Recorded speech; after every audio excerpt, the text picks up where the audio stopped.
It was the kind of blistering summer morning that made the asphalt shimmer in waves, like a mirage teasing travelers from afar. Outside a humble auto repair shop on the outskirts of Hilford City, a mechanic named Mark was already drenched in sweat. His shop wasn't much to look at, its paint flaked off in places, and the sign overhead squeaked against the wind. But for Mark, it was home. This wasn't a corporate chain or a sleek dealership. It was just four walls, a greasy floor, and a single metal fan humming in the corner, fighting a losing battle against the heat. Mark had a habit of starting his day with a careful scan of the vehicles lined up outside. He believed each car had a story, and by extension, each owner did too. It was an unspoken truth that Mark carried in his heart. Everyone who walked through his doors was important, from the well-dressed business exec to the timid single mother with 3 kids piling out of a battered station wagon. Perhaps his own upbringing, having come from a modest family that often struggled, taught him not to judge a person by appearances alone. So when a dusty old sedan rattled into the lot that morning, Mark straightened with curiosity rather than suspicion. He recognized the noise even before the car came into view, an unmistakable metallic groan that suggested a failing transmission or perhaps a belt on its last breath. The sedan wheezed to a stop, and out stepped a middle-aged man in worn clothes that seemed too warm for the season. He had tired eyes and an anxious expression, as if the weight of the world pressed down on him. Mark gave a quick nod in greeting. Nothing too formal, just an acknowledgement that said, "I see you. I'm here to help if you need it." Yet, just seconds later, the door of the shop swung open, revealing Derek, Mark's coworker, who had a less charitable view of customers who looked like they couldn't pay. Derek was older, tall, and carried a perpetual scowl. The kind of person who gauged your wallet by the brand of your shoes. And in this stranger's case, well, the shoes were scuffed beyond repair. Derek shot a withering look at the man, then turned to Mark with an unspoken challenge in his eyes, as if to say, "Another charity case?" The man approached slowly, keys jangling in his trembling hand. "Hello," he said quietly. "My car's been making strange noises, and it's getting worse." His voice cracked with fatigue or worry, maybe both. Mark was about to respond with his usual warmth when Derek interjected, "We're pretty busy. You got money for the diagnostic?" It was such a simple question, yet so loaded with distrust and cynicism that it felt like a slap in the air.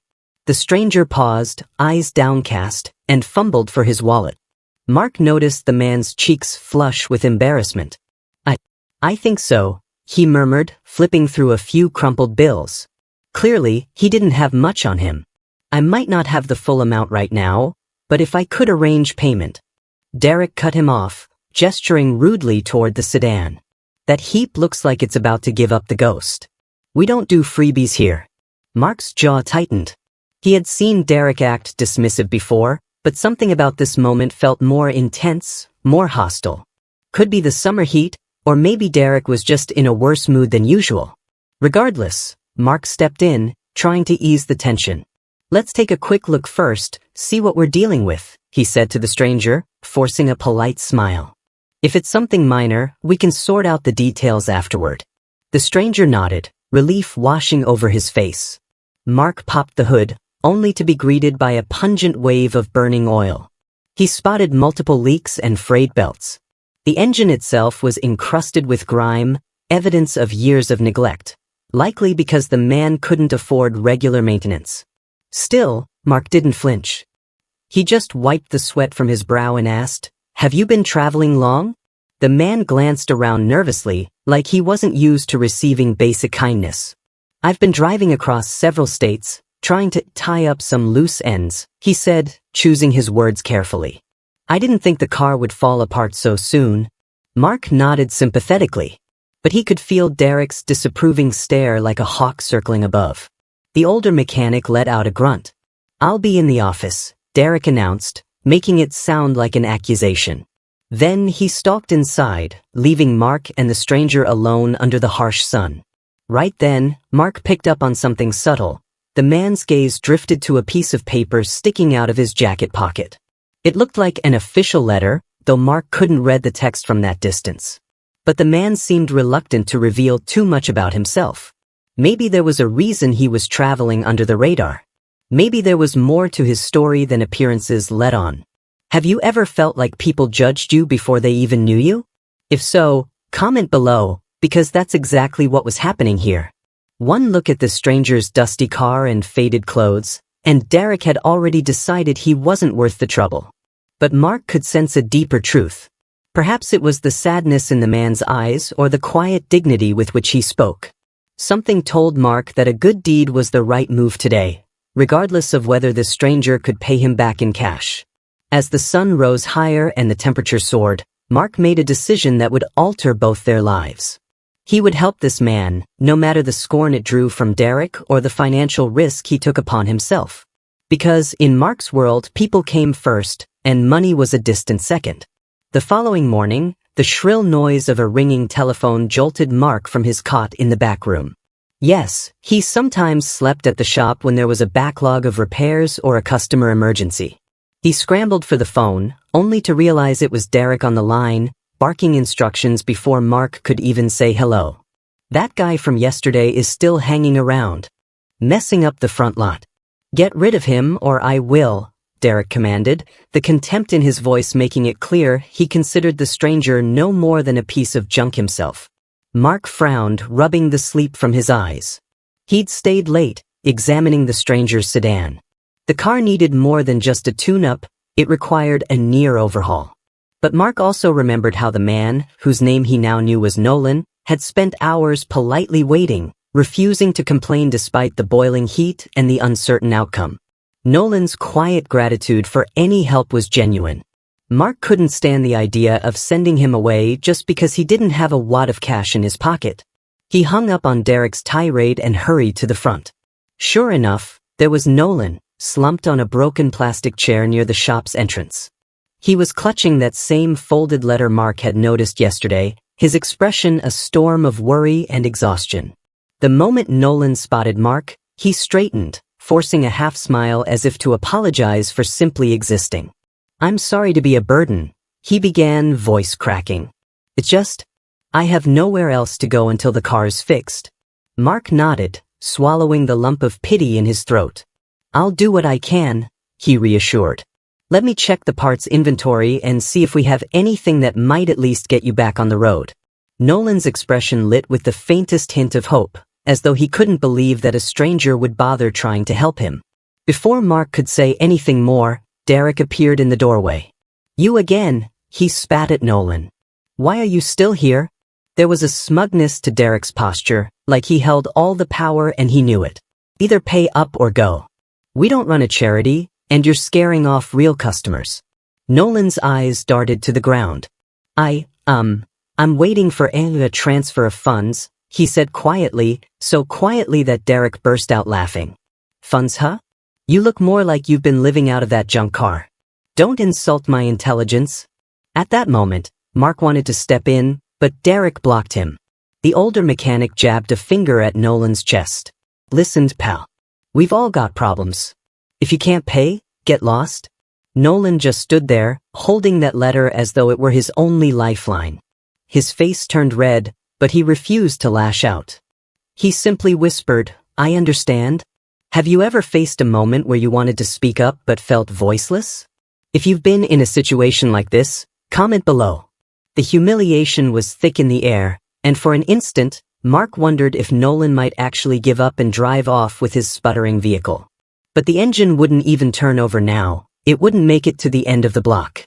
Derek advanced on Nolan again, cutting the distance between them. "Quit pretending," he hissed. "We both know you're broke. You're probably on the run, or you've got warrants, or worse." Mark's anger flared. This was a level of hostility far beyond mere impatience. "Stop," Mark warned, placing himself between Derek and Nolan. "We still have the spare part for the transmission. If Nolan can't afford it, I'll front the cost until he can pay." "It's not your money, Derek. It's mine. Let it go." Derek's face twisted. "So you're just going to lose a day's labor on a guy who can't pay?" "We're in the middle of the summer rush, Mark. We have real customers with real cash. You want to waste your time? Fine. But don't come crying to me when you can't cover rent." Nolan tried to offer Mark a trembling thank you, but Derek wasn't finished. "Oh, and one more thing," he said, glaring at Nolan with pure disdain. Don't you dare step foot in the waiting area again. You stay outside, got it? The cruelty in his tone was chilling. Mark's heart sank. He could see Nolan swallow hard, nodding as if he felt he had no right to argue. Watching a grown man be reduced to such shame ignited a simmering rage in Mark.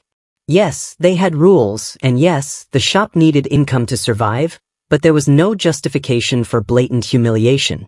Still, Derek wheeled around and stomped back into the office. Mark let out a heavy sigh and turned to Nolan. Give me some time to see what I can do, he said softly. Nolan managed a grateful nod. Then Mark guided him around to the side of the building where an old plastic bench sat in the shade.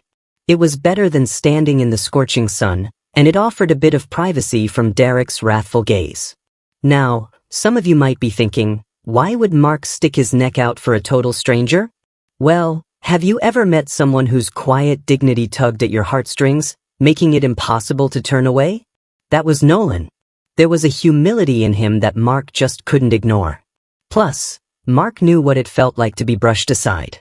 As a kid from a struggling background, he'd spent many nights fixing up bikes and appliances just so he could sell them for a few extra dollars. He never forgot how people tended to judge him by his ripped jeans rather than his heart. He placed a hand on Nolan's shoulder, feeling the tension beneath the thin fabric of his worn shirt. We'll figure something out, Mark promised. Let me see if I can find that part and any other spares we can scrounge up. Nolan's eyes were damp, though he quickly looked away, as if unwilling to let anyone witness his vulnerability. Inside the shop, Derek was hunched over the front desk, scanning a ledger. He didn't even glance at Mark as he stepped in. We got bigger jobs, Derek muttered. We got loyal clients who pay top dollar. Don't blow this, Mark. Focus on the big fish. But Mark ignored him. His mind was already racing with ways to help Nolan without losing too much time on the paying customers. Maybe he could stay late again. Maybe he could come in even earlier than usual. If that meant one less hour of sleep, so be it. The injustice of Derek's words clung to him like grime on a greasy rag.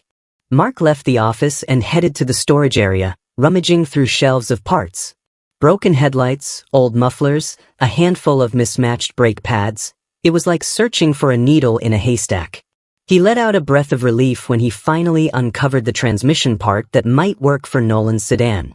It wasn't brand new, but it could hold up for a decent stretch of highway driving.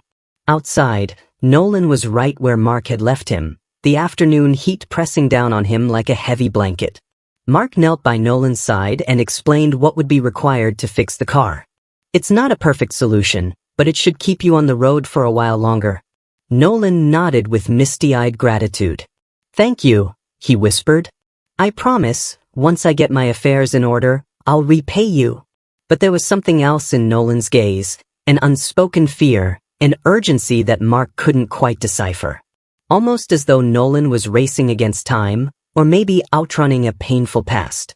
The mechanic couldn't help but wonder, what secret burden was Nolan carrying? By late afternoon, the sun was merciless, making the metal tools scorching hot to the touch. Mark had decided to work on Nolan's sedan while juggling another customer's SUV. It was a precarious balancing act, but he was determined. Every so often he caught Derek glaring daggers from across the shop, but Mark pressed on, methodically replacing the worn-out part. Nolan hovered in the distance, trying not to interfere. The tension thickened when a wealthy-looking couple pulled up in a luxury convertible. Their arrival instantly captured Derek's full attention. He practically jogged outside to greet them, a wide grin splitting his face. Welcome, he exclaimed, adopting a tone of sweetness Mark rarely heard. The couple's pristine attire and the sparkle of the sports car demanded VIP treatment, apparently. Derek ushered them inside, offering cold water, comfortable seating, and lavish assurances. From where he stood under the hood of the sedan, Mark could see Nolan shift uncomfortably, his eyes lingering on the contrast. How lavishly Derek treated these new arrivals versus the scorn Nolan had received. On one hand, Mark was relieved Derek was distracted, less harassment for Nolan. But on the other hand, the blatant favoritism stung. Would it have killed Derek to treat every customer with a baseline of respect? As Mark tinkered with the engine, his hands covered in oil and sweat, He glanced at Nolan. "We're about halfway there," he said, trying to sound upbeat. "Might even have you on the road by evening if we don't run into any surprises." Nolan smiled, a spark of hope dancing in his tired eyes. "Thank you again," he said softly. "You don't know how much this means to me." Mark wondered if he should pry a bit into Nolan's situation. But something told him that if Nolan wanted to talk, he'd do so on his own terms. There was a quiet resolve in the man, and Mark respected that. Still, curiosity gnawed at him. Why was Nolan alone? Where was he headed? What did that mysterious letter say? But Mark kept these thoughts to himself and continued working. Meanwhile, inside the shop's tiny waiting area, Derek was pampering the convertible-owning couple. He offered them coffee and told them exaggerated stories of how his team specialized in high-end vehicles.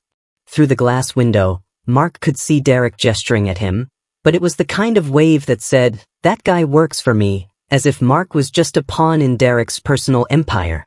Mark rolled his eyes. If only the couple knew who really handled the heavy lifting around here. Tension continued to brew. Derek's mood seesawed between obsequious charm for the wealthy customers and open hostility whenever Nolan or Mark crossed his path. The rising conflict reached a new height when Mark needed a specific tool from the office supply room. He walked in on Derek, who was rummaging for some brochures to hand to the affluent couple. Derek turned abruptly, sneering.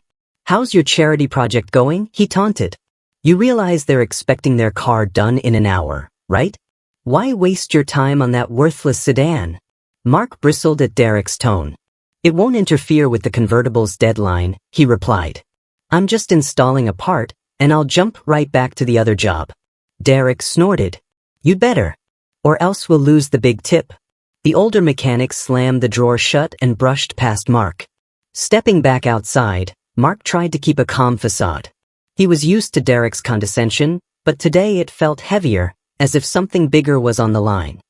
He gazed at Nolan, who was picking at the edges of that folded letter, as if debating whether to tell Mark something. Then, catching himself, Nolan tucked the paper into his jacket, his expression pensive. Moments later, the tension ratcheted up yet another notch. The wealthy couple exited the waiting room to stretch their legs. They glanced at Nolan, who was perched on that plastic bench. The man in the expensive suit raised an eyebrow. "Is he waiting for a ride?" he asked Derek. "He looks rather displaced." Derek let out a derisive laugh.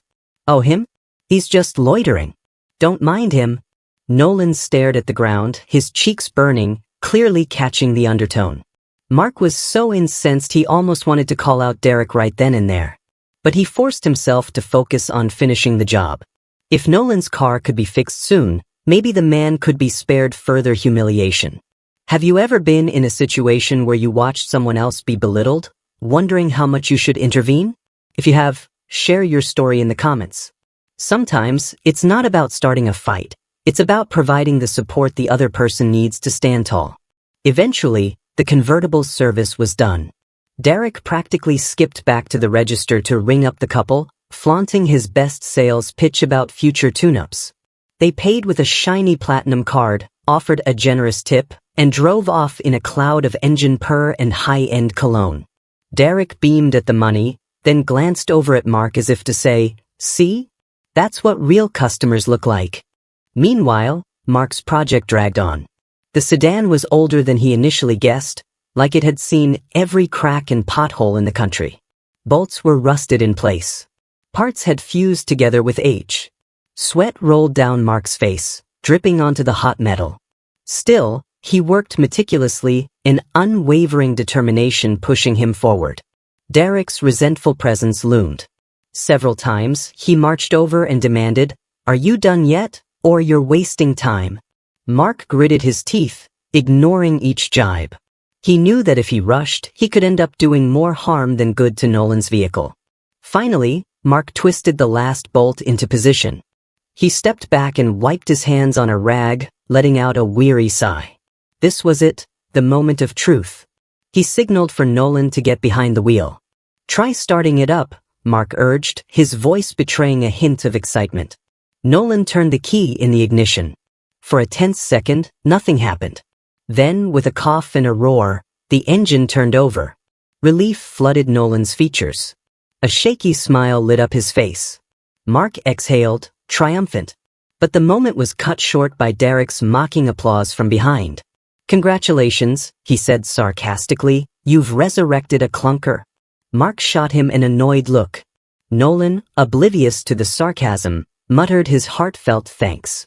"I'll repay you, I promise," he repeated. "It might take me a little while, but I won't forget this kindness." For Mark, that was enough. He was just happy Nolan could move on to wherever he needed to go. But in the next heartbeat, Nolan's phone buzzed, startling him. He answered, speaking in a hushed voice.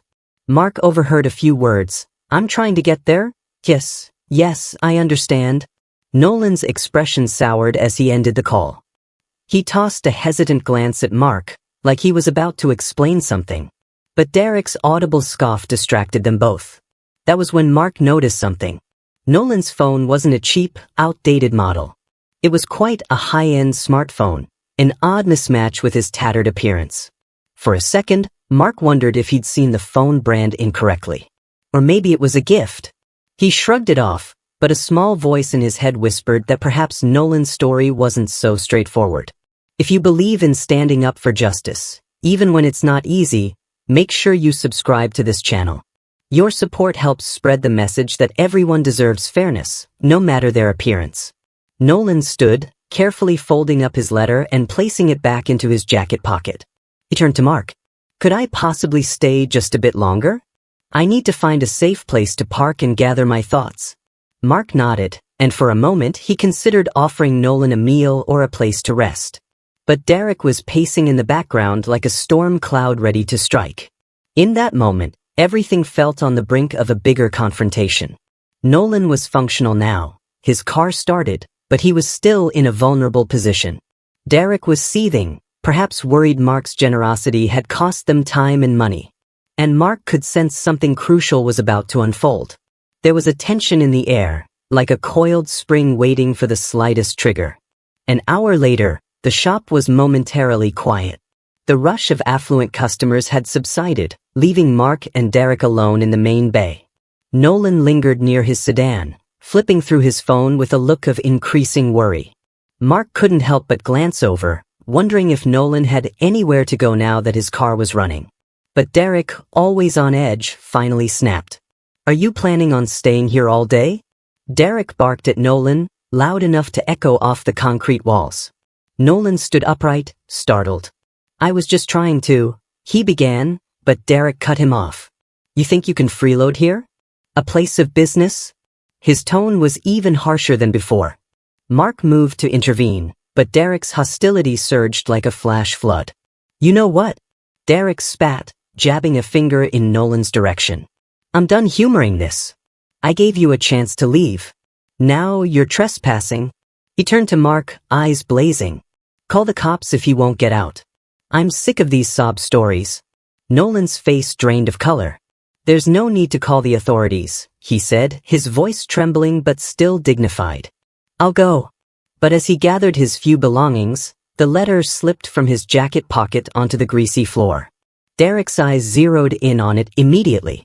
"What's this?" he asked, snatching it up before Nolan could protest. "Give that back," Nolan exclaimed, an unexpected urgency in his tone. Mark's heart pounded. Something about this letter clearly mattered a great deal to Nolan. Derek unfolded it, ignoring Nolan's pleas. His eyes scanned the official-looking text, and a slow grin of malice curled across his face. Well, he murmured, glancing between the paper and Nolan.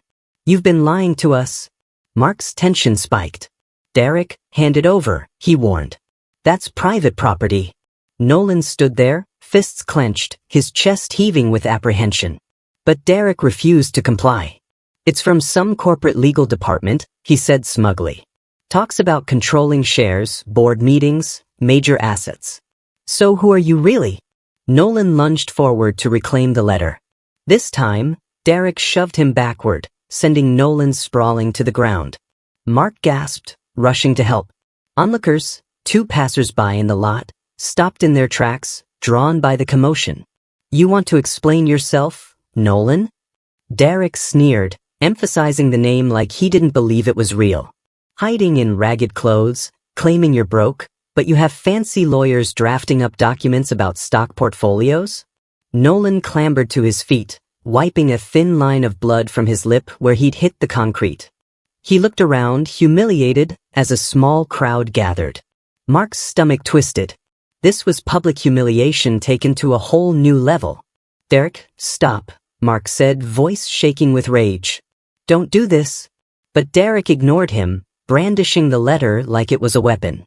"You're a con artist," he accused, pointing at Nolan. "You came here to leech off honest folks, pretending to be some poor soul in distress. Meanwhile, you've got enough money to buy this whole block, don't you?" That last question hung in the air, echoing off the tension.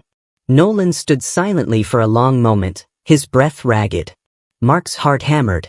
Bystanders whispered, trying to piece together the scene. And then, something shifted in Nolan's posture. It was as if a mask fell away, replaced by a steely resolve. He no longer cowered. He straightened his shoulders, lifted his head, and met Derek's glare with cold, clear eyes. "You're correct," Nolan said, voice eerily calm. The entire shop fell silent. "I do have enough money to buy this whole block, and much more." Mark's eyes flew wide. Derek froze, momentarily speechless, which was a rare sight indeed. Murmurs broke out among the onlookers. Nolan reached out, reclaiming the letter from Derek's stunned grip. "I never lied to anyone about who I am," he said quietly. "I just didn't volunteer my identity. And seeing how I've been treated here, I'm glad I didn't." He stared directly into Derek's eyes, a fierce light burning behind his gaze. Mark felt his entire body flush with shock. Had he really been helping a man capable of single-handedly reshaping entire business districts? A swirl of questions raced through his mind. Why had Nolan come in such an unassuming manner? Why the battered car and the worn clothes? And more importantly, what did this mean for both of them now? Derek's bravado collapsed for a split second, replaced by open-mouthed disbelief. Then, as though clinging to any shred of composure, Derek recovered with a scoff. "Prove it," he demanded. "Just because you have some fancy papers doesn't mean you're loaded. Anyone could stage that."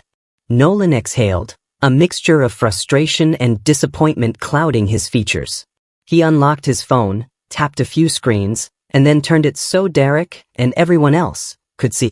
Real-time stock data, corporate news bulletins featuring Nolan's full name, official emails from high-powered attorneys, and digital confirmations of multi-million-dollar account balances. The air felt electric, as if reality had shifted in an instant. Mark could barely breathe. He glanced between Nolan and Derek, waiting for some final confirmation. Nolan's next words hit like a bolt of lightning. "My father passed away recently, leaving me in charge of our family's firm, one of the largest automotive parts manufacturers on the West Coast. I didn't grow up wealthy, but over the years, my father built an empire. When he died, everything transferred to me. But I refused to bask in luxury while there was real work to be done. I wanted to see how people treat someone they assume has nothing to offer." A hush fell over the crowd. Derek's eyes bulged, his face turning a ghastly shade of pale. Mark's mind reeled. It made sense now. Nolan's battered sedan might have been the car he'd driven for sentimental reasons, or perhaps it was his father's. The letter was likely about some urgent board meeting or legal documentation surrounding the inheritance. This was the reason Nolan had seemed so anxious and secretive. He was still grappling with an enormous new responsibility. "What?" Derek croaked. He stumbled back, nearly losing his balance. "You can't be serious." Nolan lifted his chin, anger brimming beneath his composure. "Is it so hard to believe that someone who appears down on their luck might actually be powerful? That's your problem. You judge by appearances alone. And you treat people horribly when you think they can't benefit you." A pin could have dropped and been heard a mile away. Mark felt a strange mixture of pride and admiration for Nolan's courage. He remembered how gracious Nolan had been, how he'd apologized for being a burden, how he'd thanked Mark repeatedly even though he possessed enough wealth to pay for any service on the planet. And Derek, who was so quick to court fancy clients, was now exposed for the callous, money-hungry bully he truly was. But the moment wasn't over. Derek, in a final desperate attempt to maintain control, tried a different tack. "Listen, Mr. Nolan, sir," he stuttered, his tone suddenly polite, almost groveling. "I'm sorry for the misunderstanding. If you'd known I was wealthy, you wouldn't have treated me like trash," Nolan finished, eyes fierce. "But that's exactly why I came in secrecy. To see who would show me compassion without knowing my status. Mark did. You didn't." A ripple of astonishment and vindication swept through the small crowd. Derek's jaw worked, but no words came out. Mark realized he was holding his breath, so he let it out in a shaky exhale. This was a moment of truth, no going back. Just then, 2 more cars pulled into the lot, their drivers curious about the scene unfolding before them. Nolan took a slow breath, scanning the onlookers, including Mark, who stood rooted to the spot, trying to process everything. Then, turning back to Derek, Nolan's voice dropped to a resolute calm. "You shoved me, insulted me, invaded my privacy, and tried to strip me of my dignity. I will not forget that." Mark's pulse thudded in his ears. He had half expected Derek to erupt in rage or meltdown in apology. But the older mechanic simply looked trapped, like an animal cornered with no escape. Nolan then did something no one expected. He focused on Mark, offering the faintest smile. "Thank you," he said, his tone warmer than it had been all day. "You were the only one who showed me kindness. That won't go unrewarded." Those words hung in the charged air, heavy with promise. For the first time since the confrontation began, Mark found his voice. I was just doing what seemed right," he managed, his own cheeks flushing. But inside, his heart thundered. He had no idea what Nolan meant by "won't go unrewarded," but an unmistakable shift had occurred. Nolan wasn't just some unfortunate traveler in a rundown car. He was a man of staggering influence and resources, a man who could change Mark's entire life with a single decision. In the wake of that explosive reveal, Derek looked like a statue eroded by sudden rain, rigid, cracking, utterly undone. The harsh fluorescent lights of the shop illuminated the sweat on his forehead, reflecting his pure, stark panic. The gathered onlookers stared, some whispering among themselves, others waiting to see if Nolan would truly act on his implied threat of retribution. Nolan cleared his throat, regaining the calm that had momentarily slipped. "When I first arrived," he said, addressing everyone but focusing on Derek, "I never expected to be treated like royalty. But I also didn't expect to be treated worse than a stray animal. My father believed in treating every person with respect, regardless of their status. He instilled those values in me. That's why I wanted to see how people really behave when the masks are off." He pivoted, turning to Mark. "You, Mark, passed that test. You offered help without a second thought about my ability to pay. That's what real integrity looks like." Mark swallowed hard, emotion knotting his throat. He'd never imagined receiving praise from someone in such a dramatic setting. "Derek," Nolan continued, his voice hardening, "your shop is the opposite of everything my father taught me. If it were up to me alone, I'd shut it down tonight.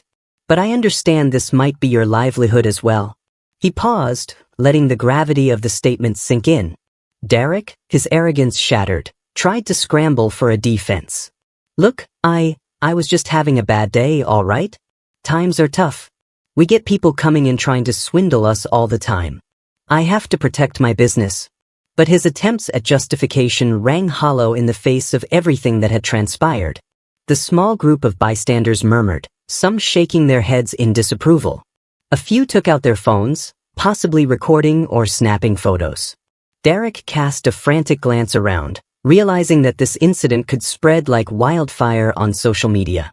The prospect of public shaming was tangible, and a flicker of terror lit his eyes.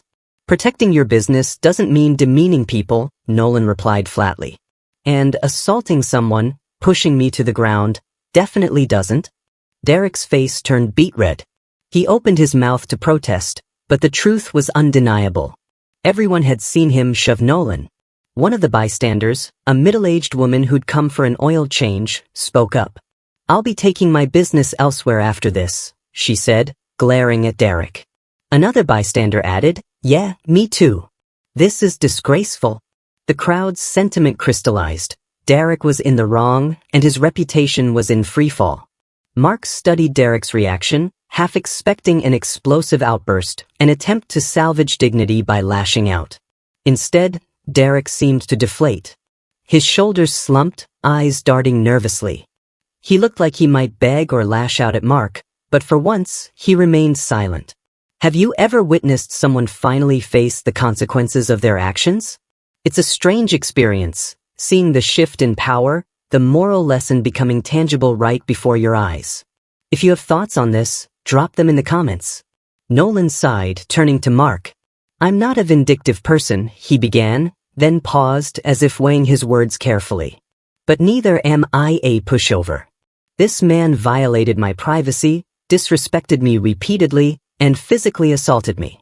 I have every right to press charges or take legal action. Derek froze, the color draining further from his face. Please, that's not necessary, he pleaded. I'm sorry. Truly. In that moment, Mark felt a pang of pity. He'd worked with Derek for years, but he had never seen him reduced to this trembling, apologetic state. Though Derek had many flaws, Mark recognized that the shock of this event might be the only thing capable of shaking him to his core. Nolan inhaled slowly, collecting himself. I don't want to see you in jail, he said to Derek. But I also won't stand by and let this behavior go unchecked. This world has enough cruelty in it. He looked over to Mark again, his gaze softening. Mark, are you planning to stay here, working under this kind of management? The question stunned Mark. He hadn't expected to be drawn into the conversation so directly. Was he going to stay? Until now, he'd stuck around because he needed a steady paycheck. He'd dreamed of opening his own garage someday, but finances and life circumstances had always made it seem impossible. The question filled Mark's chest with a rush of conflicting emotions: fear, hope, uncertainty. I don't know, Mark answered honestly.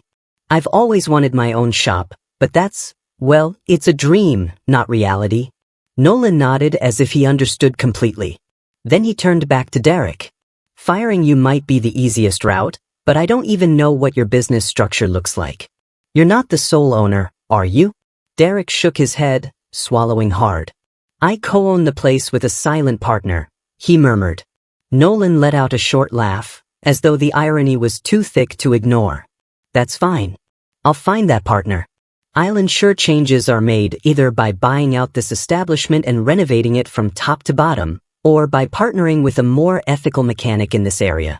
He gave Mark a significant look. Derek's jaw dropped. He realized that Nolan had the financial means, and now the motive, to upend his entire livelihood. A hush fell once more.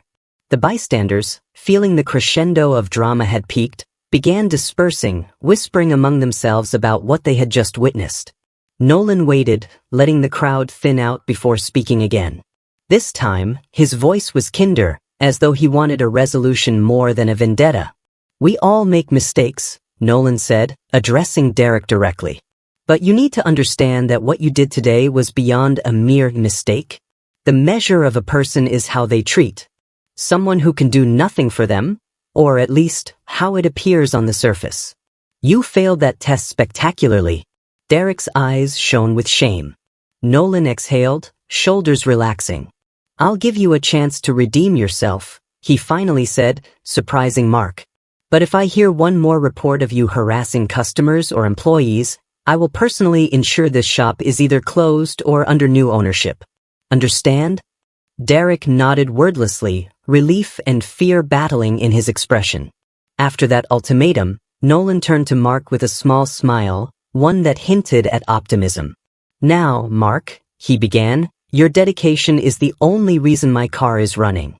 Your compassion is the only reason I found any bit of peace during a difficult day. He reached into his jacket pocket and pulled out a sleek business card. I'd like to help you. I know about your dream of opening your own place. There's no need to be modest. You have real skill, and more importantly, you have heart. Mark stared at the business card, speechless. It bore the name Nolan H. Harrington in bold lettering, followed by contact details for a corporate office. Even the cardstock felt expensive. What does this mean? Mark stammered, trying to form coherent words. I have resources, lots of them, Nolan replied gently. And I also have an interest in community development. If you're willing, I'd like to discuss a potential partnership. Or at the very least, I can offer you a loan with zero interest to get started on your own garage. Something that belongs to you, where you can set the standards for how customers are treated. Mark's throat tightened, tears threatening to surface. For years, he dreamed, planned, and told himself it was impossible.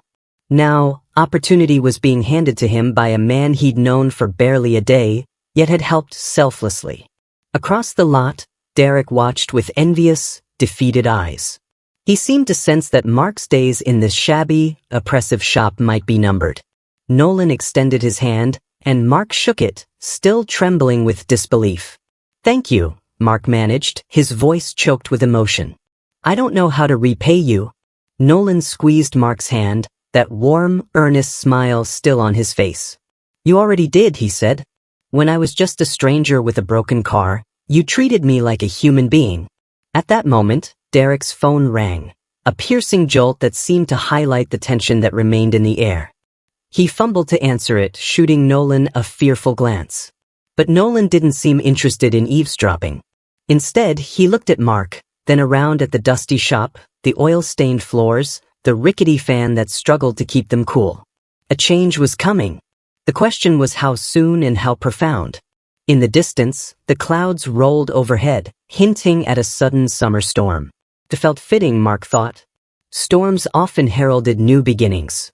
Standing with Nolan, Mark realized that sometimes life offered second chances, or in this case, unexpected first chances, when you least expected them. He thought of the day's events, Derek's cruelty, Nolan's hidden fortune, the moral test that Mark unwittingly passed. Do you think Derek deserves forgiveness? Mark asked quietly, turning to Nolan. People can change, right?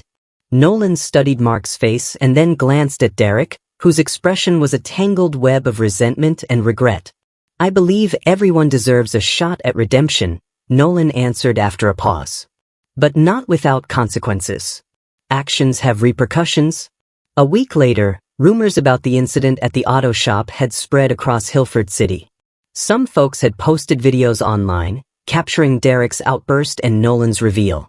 The story had all the makings of a viral hit, a hidden billionaire, an act of compassion, and an arrogant antagonist facing his downfall. Whispers about the secretly wealthy man in a broken sedan floated around coffee shops, barber chairs, and local diners. During those 7 days, Mark barely had a moment to breathe. He'd received a call from Nolan's personal assistant, arranging a meeting in a downtown office tower Mark had never ventured into before. There, in a sleek conference room with polished floors and panoramic windows, Nolan laid out a remarkable plan. He wanted to invest in a brand new garage, Harrington and Mark's Auto Solutions, or any name Mark preferred. The shop would be a model for excellent service, honest dealings, and community outreach. Nolan had even mentioned building a small waiting lounge that offered free coffee, Wi-Fi, and a children's play area, so families wouldn't have to suffer while their cars were serviced. The scope of it all left Mark speechless. He was just a small-town mechanic who'd struggled for years. Yet Nolan treated him like an equal partner, consulting him on layout decisions, staffing requirements, and even pricing models to ensure affordability for average folks. After all, Nolan explained during one meeting, this is your vision. I'm just providing the resources. Meanwhile, back at the old auto shop, Derek found himself in a precarious position. Customers trickled in, but half of them left after reading the negative reviews that now flooded social media. The local news had even caught wind, running a story about the mechanic who mistreated a hidden millionaire. Derek's co-owner partner was furious, threatening to sell his share if Derek didn't shape up. Facing financial ruin, Derek underwent a noticeable transformation.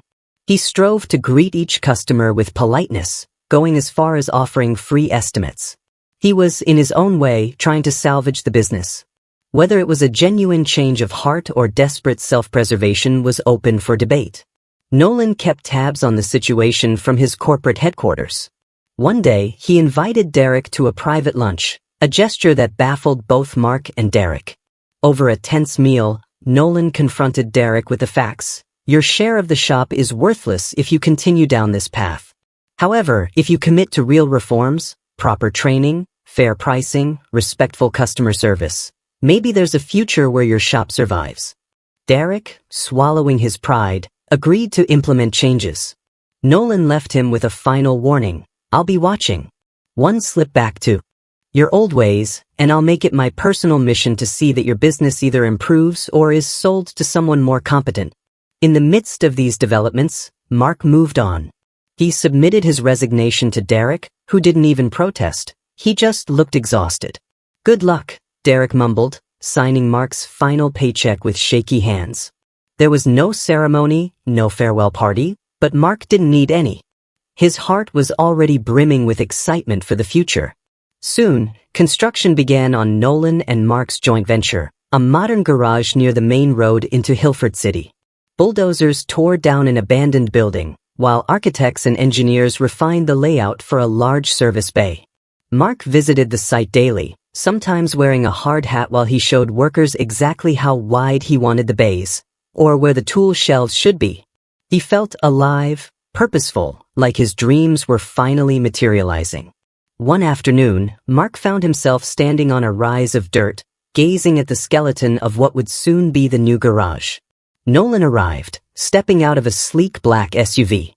He approached Mark with a friendly grin. Care to show me around? He asked, motioning to the construction zone. They walked together, weaving between scaffolding, passing electricians hooking up power lines, and workers unrolling heavy mats for the foundation. The air smelled of fresh concrete and sawdust, sense of possibility. How are you holding up? Nolan asked, his tone laced with genuine concern. This is a lot to handle all at once. Mark chuckled. Honestly, it feels like I'm dreaming. Part of me worries I'll wake up any second back in that dingy old shop, wrestling with a stubborn engine and listening to Derek yell. Nolan patted Mark on the shoulder. This is real, he assured. Your skills and kindness brought you here, not luck. As they strolled through what would soon be the main lobby, a wave of gratitude overwhelmed Mark. You've changed my life, he told Nolan, voice unsteady with emotion. I don't know how to repay you. Nolan paused, turning to face him. You already have, he repeated the same words from that fateful day. I needed to see the good in humanity after my father's passing. You showed me that people can be compassionate without seeking reward. They ventured outside, standing under the open sky. A gentle breeze cut the afternoon heat. Looking across the future parking lot, Nolan said, I've decided to set aside part of our profits for local charities. Maybe we can offer free car inspections for single parents or sponsor a scholarship for students interested in automotive trades. It's the kind of community building my father used to talk about. Mark beamed, nodding in agreement. Count me in. In time, the new shop opened its doors with a modest ribbon-cutting ceremony. Curious locals came by, some to gawk at the state-of-the-art equipment, others to see if the rumors about a philanthropic billionaire were true. Nolan gave a short speech, praising Mark's dedication. Mark, blushing under the attention, spoke of fairness and honesty in business, vowing that no one would ever be turned away purely for lack of funds. Within weeks, Harrington and Lawson Auto Care, Mark's surname was Lawson, gained popularity. People flocked for honest estimates, friendly staff, and the knowledge that a portion of their fees went to helping neighbors in need. Mark supervised the shop floor, greeting each customer warmly, remembering names and faces. Nolan often visited, sometimes rolling up his sleeves to help change a tire or diagnose an engine problem, though his skill level didn't match Mark's. I'm still a beginner at heart, Nolan joked, wiping grease from his hands. Word spread beyond Hilford City. Local newspapers covered their unique business model, highlighting Nolan's philanthropic approach and Mark's mechanical expertise. The old shop where Derek worked suffered a downturn, forcing Derek to slash prices and drastically improve customer service just to stay afloat. Some folks took note that Derek had become uncharacteristically polite. Whether it was a genuine personal transformation or fear of losing everything was anyone's guess. Near the end of that first quarter, Mark sat in the new shop's break room, sifting through financial statements. He could hardly believe they were in the black so soon. Nolan's investment had certainly helped, but the community's support was the real driver. Customers felt proud patronizing a place that combined quality service with compassion. One evening, as Mark was closing up, he noticed a figure lingering by the entrance. It was Derek, looking worn and haggard, hat in his hands. Mark hesitated, old tensions flaring. "Hey," Derek said quietly, stepping forward. "I wanted to, congratulate you." Mark blinked, unsure how to respond. Derek sighed, eyes cast downward. "I lost half my client base. You and Nolan practically own the market. But I can't blame you. I was a jerk. Worse than a jerk." Mark listened, arms crossed. Did Derek expect pity? Apologies? Some miraculous bailout? That day, Derek continued, voice catching, I realized how small I'd been acting. All I cared about was money, and I ended up humiliating myself in front of the entire city. He coughed, a nervous gesture. "I just wanted you to know, I'm trying to be better. Not just for business, but because..." He trailed off, unable to articulate further. After a long pause, Mark nodded. "I believe in second chances, Derek." He took a step forward and extended his hand. Derek stared at it, eyes wet, then shook it firmly. For Mark, it felt like a quiet closure to the conflict that started this whole journey. Derek left, shoulders slumped but possibly with a lighter conscience. Outside, the moon lit up the sign, Harrington and Lawson Auto Care, open to all. Mark stood there for a moment, reflecting on how drastically life had changed. He couldn't have predicted that a single encounter with a battered sedan and a weary traveler would unfold into something so vast and life-altering. That night, Mark shot a quick text to Nolan. "Thanks for everything. Shop's doing great. Let's keep pushing forward." Moments later, he received a reply. "Your kindness led us both here. Let's inspire others to do the same." Now, dear viewer, what do you think of this transformation? Should someone like Derek be forgiven? Or do you believe some mistakes are too grave to overlook? Let us know in the comments. The moral of this story is as old as time. Always treat people with respect and kindness, regardless of how they appear. You never know who might be carrying an invisible burden or an unspoken potential to change your life forever. So the next time you see someone in need, ask yourself, if this were me, how would I want to be treated? That single, simple question could spark a chain of events beyond your wildest dreams. Thank you for staying with us till the end. If you believe in fairness, compassion, and the power of doing the right thing, even when no one's watching, hit that like button and subscribe. Share this story with your friends to spread the message that treating others with dignity can lead to extraordinary outcomes. Always remember, judge people by their character, not by stereotypes or assumptions. In a world where appearances can be misleading, it's our empathy and kindness that make us truly rich. Stay compassionate, stay fair, and we'll see you in the next story.